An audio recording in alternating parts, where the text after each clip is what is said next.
로마서입니다. 로마서 1장부터 16장까지 로마서 전체를 오늘 읽게 됩니다. 로마서를 기록한 그 배경부터 좀 살펴보면요. 어제 제가 수요 예배 때 쭉 설명드렸지만 3차 전도 여행 때 에베소에서 두란노 서원에서 가르치고, 그리고 나서 고린도 교회가 분란이 일어났었고, 그 고린도 전후서를 쓰고 고린도 교회를 방문합니다. 고린도 교회가 이제 좀 안정적으로 세워지면서 고린도 교회를 방문하고, 그 고린도 교회에서 겨울을 3개월 동안 겨울을 지내게 되는데, 그때 로마서를 쓰죠.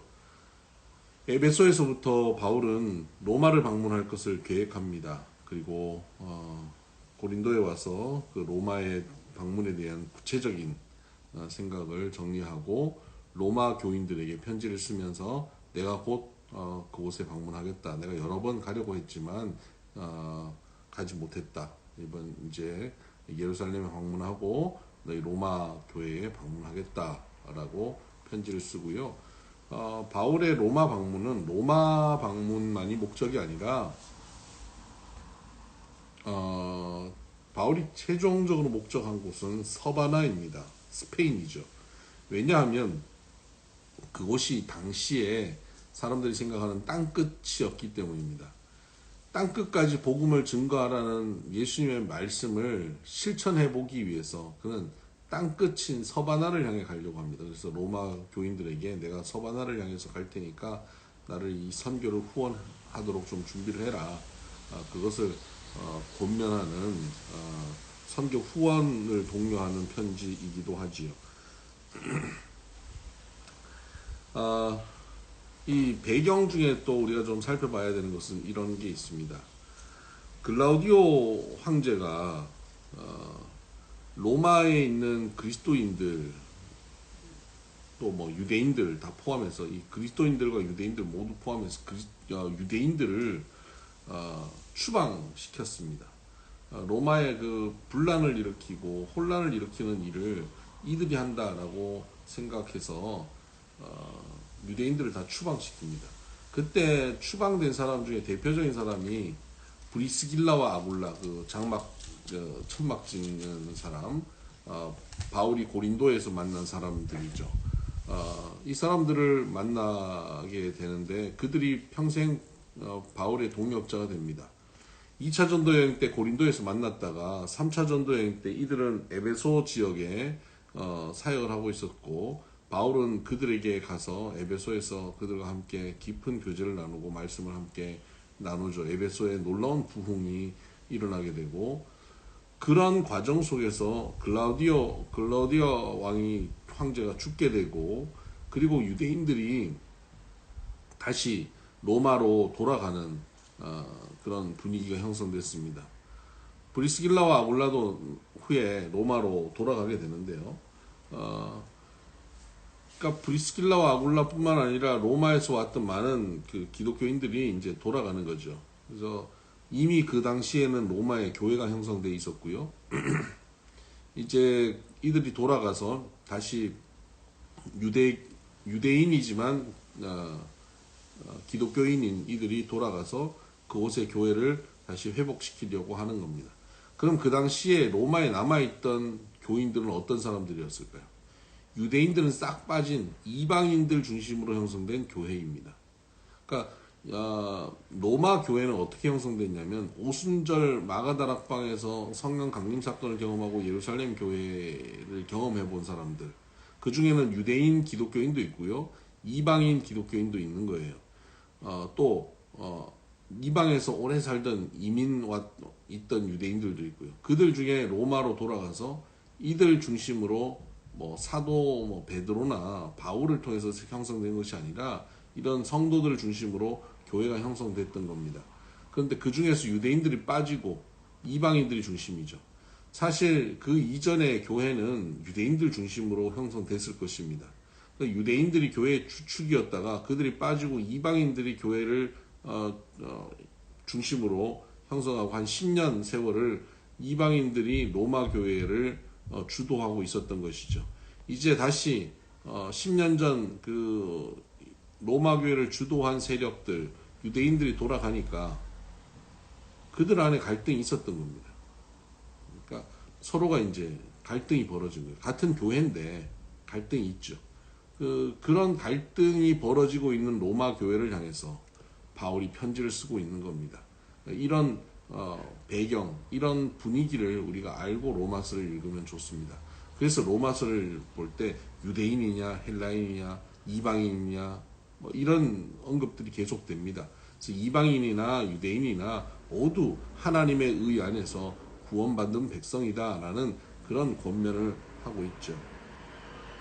전체적으로 로마서를 나눠서 보면 1장부터 8장까지 그리고 12장부터 16장까지 이렇게 크게 두 부류로 나눠서 볼 수 있는데요. 1장부터 8장까지는 죄 가운데 있는 우리들을 어떻게 하나님께서 하나님의 의로 이끌어 오셨는지에 대한 구원의 도에 대한 설명입니다. 굉장히 이론적이죠. 12장부터 16장까지는 그렇게 하나님으로 의로워진, 하나님의 은혜로 의로워진 우리들이 어떻게 삶 속에서 실천적으로 살아갈 것인가 하는 내용이 12장부터 16장까지 내용입니다. 그러니까 1장부터 8장까지는 구원의 하나님의 의에 대한 이론적인 부분이라면 12장부터 16장까지는 그 하나님의 의가 우리 삶 가운데 어떻게 실천되어져야 하는가 하는 실천적 삶을 얘기하고 있는 것이죠. 그럼 그 사이에 9장부터 11장은 뭐냐? 이건 좀 특이한 부분입니다. 9장은 이스라엘과 이방인들의 그런 관계를 설명하고 있는데요. 9장에는 이스라엘과 이방인의 과거에 대한 설명이고 10장은 이스라엘과 이방인의 현재, 또 11장은 이스라엘과 이방인의 미래에 대한 설명입니다. 9장인 이스라엘과 이방인의 과거는 이스라엘은 택함받은 사람들이고 이방인은 그렇지 못했던 것이지. 근데 10장에 가보니까 오히려 이방인들이 순종하여서 구원을 얻고 이스라엘은 불순종해서 지금 구원을 누리지 못하고 있는 거죠. 그래서 11장의 이 미래에 대해서 이방인을 먼저 회복시키시고 그 이후에 이스라엘도 회복시키실 것이다 라고 마무리하고 있는 겁니다. 로마서는 많은 분들이 읽으면서 은혜를 받고 변화를 경험한 책이죠. 뭐 어거스틴이라든가 루터, 웨슬레, 많은 사람들이 로마서를 읽고 회심을 경험하게 됩니다. 대표적으로 1장 16절 내가 복음을 부끄러워하지 아니하노니 이 복음 모든 믿는 자에게 구원을 주시는 하나님의 능력이 됨이라. 먼저는 유대인에게요 그리고 헬라인에게로다. 복음에는 하나님의 의가 나타나서 믿음으로 믿음에 이르게 하나니 기록된 바 오직 의인은 믿음으로 말미암아 살리라 함과 같으니라. 이 구절이 루터를 변화시키게 되었고 이것이 종교개혁을 이끌게 된 것입니다. 믿음으로 믿음에 이르게 한다. 그래서 믿음으로 구원받는다. 여러분 이것이 로마서의 핵심 구절이라고 생각을 하면 큰일입니다. 로마서는 그 믿음으로 구원받는다에 초점이 있는 게 아닙니다. 하나님의 의, 하나님의 나라가 우리 가운데 어떻게 나타나는가? 믿음으로 나타나고요. 그런 믿음으로 나타난 그 하나님의 의를 우리는 삶 속에서 어떻게 실현하느냐 하는 것으로 귀결되는 겁니다. 그런데 당시 중세에 캐톨릭이 가득했던 그 중세 시대에 캐톨릭이 그 구원을 행위 구원을 강조한 겁니다. 그러다 보니까 거기에 반발로 행위 구원이 아니라 믿음으로 구원받는다는 것을 강조할 수밖에 없는 시대적 배경이 있었던 거죠. 이 말씀이 루터에게 굉장히 강력하게 왔던 것이고 믿음으로 구원을 얻는다. 그럼 믿음으로 구원을 얻었으니까 우리는 더 이상 할 게 없냐? 그렇지 않죠. 후반부 12장 이후에 보면 실천적 삶으로 가게 되는 겁니다. 1장 8절, 1장에서 8장까지 그렇게 믿음으로 구원받는다라고 하면서 7장에 가면 그런 구원받은 우리들이 구원받았지만 여전히 죄성을 가지고 살아가는 그런 모습들을 보여줍니다. 그래서 바울은 자기 자신의 모습을 예를 들면서 자기는 공고한 자라고, 이 사망의 몸에서 누가 나를 건져내겠느냐, 내가 하나님의 뜻대로 살려고 하지만 죄의 법이 나를 사로잡아가는, 죄성 가운데 있는 이 인간이 어떻게 하나님의 의 가운데 거하고 살 수 있고 하나님의 나라가 될 수 있는가라는 고민에 빠져 있죠. 저도 이런 고민을 굉장히 심각하게 했었던 시간들이 있었습니다. 그런데 거기에 대한 답이 8장에 나옵니다. 그래서 로마서 8장은 굉장히 중요한 장입니다. 로마서 8장 1절, 그러므로 이제 그리스도 예수 안에 있는 자에게는 결코 정죄함이 없나니 이는 그리스도 예수 안에 있는 생명의 성령의 법이 죄와 사망의 법에서 너를 해방하였습니다.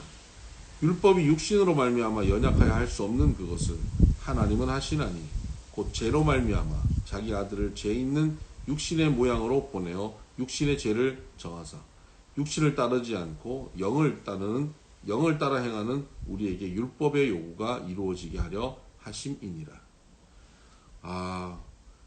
죄와 사망의 법에서 생명의 성령의 법이 해방하셨다는 겁니다. 죄성 가운데 빠져서 이 죄의 근본적인 문제를 해결하지 못하는, 그래서 하나님의 의와 하나님 나라를 누리지 못하는 사람들에게 생명의 성령의 법이 해방을 줍니다. 근데 생명의 성령의 법은 어떻게 되는 거냐? 우리가 육신으로는 그것을 하나님의 뜻, 하나님의 의, 하나님 나라 이루지 못하는데 하나님만이 그것을 이루어 가실 수 있다는 거예요. 내 안에서 하나님만이 내 의지로 이루는 것이 아니라 하나님만이 이루어 갈 수 있는 겁니다. 그 하나님이 오셔서 내 안에 이루시는 방식이 성령으로 임재하시는 것입니다. 그 성령으로 임재하셔서 하나님이 이루어가는 그 일에 우리는 뭘 하냐? 그 성령을 따라가는 것입니다. 성령을 따라가는 거예요. 내가 가고 하나님이 나를 서포트 해주는 것이 아닙니다. 세상의 종교는 내 의지와 내 소망을 하늘에 잘 빌어서 지성이면 감천이 되어서 하늘의 능력을 가지고 내 소망과 내 욕망을 이루어가는 것이 세상의 종교죠. 그런데 기독교 신앙은 어떻습니까? 내 뜻과 내 욕망을 이루어가는 것이 아니라 하나님의 뜻과 하나님의 의, 하나님 나라를 이루어가기 위해서 내가 그 하나님이신 성령을 따라가는 것입니다. 그래서 내가 그분을 따라 행하여 가는 것, 내가 내 인생의 주인 되어 가는 것이 아니라 하나님이 주인 되어서 주권을 가지시고 살아가는 것입니다. 그래서 5절을 보면 육신을 따르는 자는 육신의 일을, 영을 따르는 자는 영의 일을 생각하라. 육신의 생각은 사망이요 영의 생각은 생명과 평안이니라. 그래서 우리는 영을 따라간다는 건 뭐냐면 영의 일을 생각하는 것입니다. 육신의 것을 계속 초점을 맞추고 그것을 바라보고 사는 것이 아니라 영의 것, 영의 생각, 하나님의 나라, 먼저 그의 나라와 그의 의를 구하는 것, 이것이 바로 성령 충만하여 살아가는 사람의 모습인 것이죠. 그렇게 성령께서 우리 안에 오셔서 역사하시고, 이러한 역사를 통해서 우리는 궁극적으로 어떻게 되냐면 30절, 또 미리 정하신 그들을 또한 부르시고 부르신 그들을 또한 의롭다 하시고 의롭다 하신 그들을 또한 영화롭게 하셨느니라. 우리는 죄인된 우리들이 하나님의 부르심 가운데 나아가서 우리가 믿음으로 의로워지고, 의로워진 우리들이 성령 안에서 영화로워짐, 성화를 넘어서 영화로워짐, 완전히 예수님과 같이 변화되어지는 것, 거기까지 우리를 이끌어 가신다는 것이죠. 이 일을 누가 하시느냐? 하나님이 하시는 겁니다. 37절 보십시다. 그러나 이 모든 일에 우리를 사랑하시는 이로 말미암아 우리가 넉넉히 이기느니라. 반드시 그것을 이루어 가신다는 것, 넉넉히 이긴다는 거예요. 내가 확신하노니 사망이나 생명이나 천사들이나 권세자들이나 현재일이나 장래일이나 능력이나 높음이나 깊음이나 다른 어떤 피조물이라도 우리를 우리 주 그리스도 예수 안에 있는 하나님의 사랑에서 끊을 수 없으리라. 이 사랑에서 끊을 수 없다는 거죠. 우리를 의롭게 하시고 우리를 영화롭게 하시는 이 하나님의 사랑에서 이 세상 어떤 것도 끊을 수 없습니다. 그래서 우리는 이 하나님의 인도하심 가운데 산다. 그래서 영을 따라 사는 것, 이것이 우리의 삶인 거죠. 제가 좋아하는 구절 28절입니다. 우리가 알거니와 하나님을 사랑하는 자 곧 그 뜻대로 부르심을 입은 자들에게는 모든 것이 합력하여 선을 이루느니라. 바로 하나님께서 우리를 의롭게 하시고 우리를 영화롭게 하는 그 온전한 선을 이루어 가시는 겁니다. 우리의 고난도, 우리의 슬픔도, 우리의 아픔도, 우리의 기쁨도, 우리의 행복함도 다 합력해서 이 구원을 이루어 가시는 겁니다. 와, 왜 이런 일이 나에게 벌어져? 라고 답답해할 게 없습니다. 이런 일 가운데서 하나님께서는 오늘도 가장 베스트로 우리를 이끌어 가시기 때문이지. 그리고 9장, 10장, 11장은 이제 이방인과 유대인들, 이스라엘을 비교하면서 말씀하신 것이고요. 12장에 넘어가면 그래서 그리스도인들은 어떻게 되느냐. 12장 1절 하반절. 하나님이 기뻐하시는 거룩한 산 제물로 드리라. 이는 너희가 드릴 영적 예배니라. 이제 믿음으로 의로워하신 우리들은 어떻게 사느냐? 영적 예배를 드리며 삽니다. 삶으로 예배하며 사는 겁니다. 주일 예배만이 아니라 삶으로 매일 우리는 하나님 앞에 예배하는 것입니다. 2절 너희는 이 세대를 본받지 말고 세상을 생각하고 육신을 따르면 세대를 본받게 됩니다. 세대를 본받지 말고 오직 마음을 새롭게 함으로 변화를 받아 하나님이 선하시고 기뻐하시고 온전하신 뜻이 무엇인지 분별하도록 하라. 세대를 본받지 말고 변화를 받아라. 이 세상과 같아지지 말고 변화되라는 거예요. 동형이 되지 말고 이 세상과 하나가 되어지면 같아지지 말고 변형되라는 거예요. 세상과 달라지라는 겁니다. 세상을 바라보고 세상을 추구하면 세상과 동형이 됩니다. 그런데 세상을 바라보지 않고 하나님의 선하시고 기뻐하시고 온전하신 뜻이 무엇인지를 분별하며 그 뜻을 향해서 계속 생각하고 먼저 그의 나라와 그의 의를 구하면 변형됩니다. 이 세상과 다른 삶을 사는 것이죠. 하나님께서 우리에게 이것을 요구하고 있습니다. 성령의 생각을 따라가면 우리는 변형됩니다. 그 변형된 사람은 어떤 삶을 사느냐가 12장에 나오는데요. 각 지체의 다양함. 어떤 이는 은사에 각 따라서 예언이면 뭐 예언하는 자, 뭐 섬기는 자, 가르치는 자, 위로하는 자, 구제하는 자 다 다르게 있는 거예요. 이런 다양한 모습들, 지체들의 다양한 모습들을 인정하고 용납하라는 거예요. 지체들은 다 달라요. 신앙 공동체는 다 다른 겁니다. 지금 특별히 유대인들이 로마로 돌아와서 이방인들과 갈등 속에 있잖아요. 서로 다름 때문에 얼마나 갈등하고 있습니까? 그 다름이 다 서로 존중하고 용납해야 한다는 것입니다. 하나님의 뜻, 하나님의 나라를 구하고 살아가는 사람은 이 다름을 용납하고 인정해야 된다라고 말씀하면서 10절 형제를 사랑하여 서로 우애하고 존경하기를 서로 먼저 하며 부지런하게 게으르지 말고 열심히 굽고 주를 섬기라. 형제를 사랑하고 13절 성도들의 쓸 것을 공급하며 손대접하기를 힘쓰라. 형제를 사랑하고 서로 섬기라는 겁니다.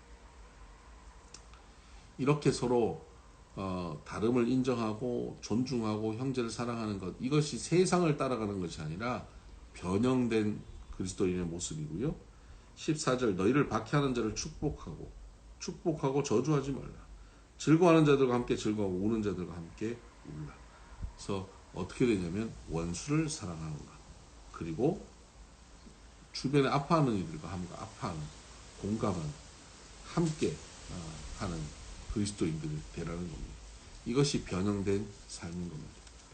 그렇게 변형된 그리스도인의 삶을 쭉 설명을 하다가 이제 16장으로 가면 마무리를 하면서 인사를 하는 겁니다. 나와 함께하는 동역자들, 또 로마에 있는 많은 성도들 서로 인사하는 겁니다. 이런 모습을 보면서 하나님께서 귀한 동역자들을 많이 붙여주셨구나 하는 것을 봅니다. 3절을 보면 너희는 그리스도 예수 안에서 나의 동역자들인 브리스가와 아굴라에게 문안하라. 이 보면 벌써 브리스가와 아굴라가 이제 로마에 가 있는 것을 알 수 있죠. 그들은 내 목숨을 위하여 자기들의 목까지도 내놓았나니 나뿐 아니라 이방인의 모든 교회도 그들에게 감사하느니라. 또 13절에 가면 특이한 사람이 나오죠. 주 안에서 택하심을 입은 루포와 그의 어머니에게 문안하라. 그의 어머니는 곧 내 어머니입니다. 루포의 어머니가 곧 나의 어머니라는 거예요. 이 루포의 어머니가 누군지 아세요? 예수님께서 십자가 지고 가실 때 그 십자가를 대신 진 구레네 사람 시몬의 아내입니다. 억울하게 십자가, 재수가 없어서 십자가 진 것 같았는데 그러한 과정을 통해서 이 구레네 사람 시몬이 구원을 얻게 되고 그 가문이 초대교회의 위대한 하나님의 종의 가정으로 사용됩니다. 바울이 그의 어머니라고 부르는 그런 집이 되는 거죠. 네, 오늘 이렇게 로마서를 읽어 가도록 하겠습니다. 오늘도 주님 안에서 말씀 안에서 승리하는 하루 되십시다. 샬롬 축복합니다.